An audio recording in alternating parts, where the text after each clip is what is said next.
Olá, é uma alegria ter você aqui no meu canal. A palavra de Deus tem ensinamentos maravilhosos para todos nós. E eu estou encantada com o texto que eu li no livro de Atos, capítulo 21. Nos conta a história do apóstolo Paulo. A Bíblia diz que Paulo tinha sido espancado ali em Jerusalém, por judeus, por pessoas que haviam se convertido ao judaísmo, talvez até mesmo por gentios, e ele estava sendo espancado sem ter feito absolutamente nada.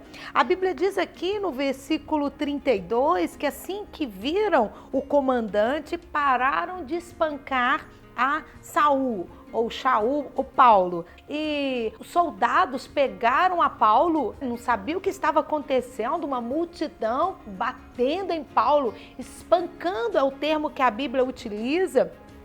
E eles pegam Paulo e iam levá-lo embora, preso, para saber o que estava acontecendo. Até que Paulo pede ao comandante a oportunidade de falar a toda aquela multidão. E diz assim no versículo 40. E tendo recebido permissão, Paulo levantou-se na escadaria, acenou para a multidão e finalmente, quando todos ficaram quietos, dirigiu-se a eles em hebraico: Irmãos e pais, ouçam-me enquanto lhes apresento a minha defesa.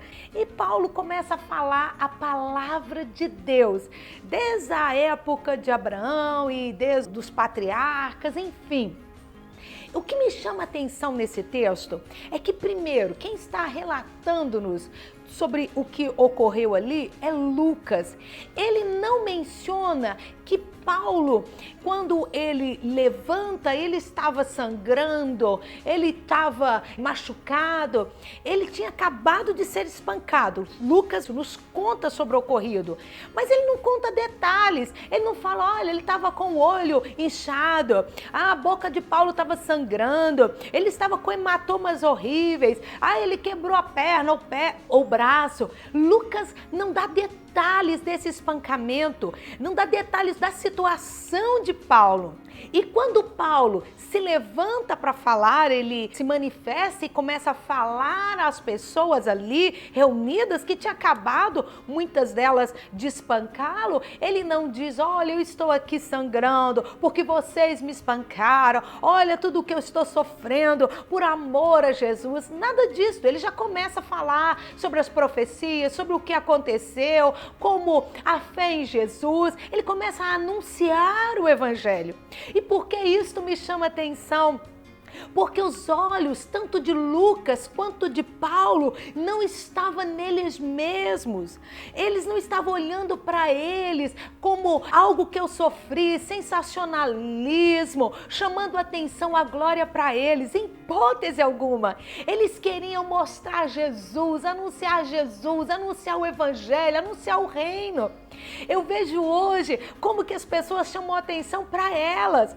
Se fosse hoje, se um líder, um pastor, alguém em evidência tivesse sido espancado como Paulo foi, imagine as redes sociais dessa pessoa. Quantas fotografias e dando um zoom no machucado para que chamasse atenção, as pessoas olhassem para ele, aquilo que ele viveu, toda aquela situação, aquela vanglória, aquele egoísmo, aquele egocentrismo, aquela idolatria a si mesmo.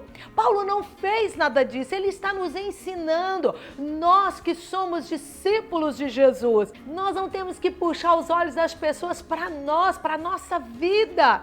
Nós não temos que atrair esse tipo de olhar para nós. Nós temos de fazer com que as pessoas olhem para Jesus, adorem a Jesus, vejam a Jesus, conheçam o evangelho, conheçam a Deus. Essa é a nossa missão e não podemos perder o foco. Não importa o que estamos vivendo, não importa o que estamos passando, quem é que não passa por problemas, quem é que não enfrenta dificuldades, mas nós não temos de vir aqui ou ir para as redes sociais para falar dos nossos problemas. Isso nós nós lidamos dentro da nossa casa, de porta fechada, com o nosso Deus conosco. As pessoas não precisam de saber e nem precisamos de puxar os olhares para esses problemas pessoais nossos. Nós precisamos fazer com que as pessoas vejam a Jesus e olhem para Jesus. Que Deus nos abençoe, nos dê a graça, a coragem, a ousadia de estarmos sempre falando dele. Compartilhe esse vídeo com seus amigos, seus familiares, para que outras pessoas também possam ter essa mesma experiência. E se você gostou desse vídeo, não se esqueça de deixar o seu like e de se inscrever no nosso canal. Que Deus te abençoe!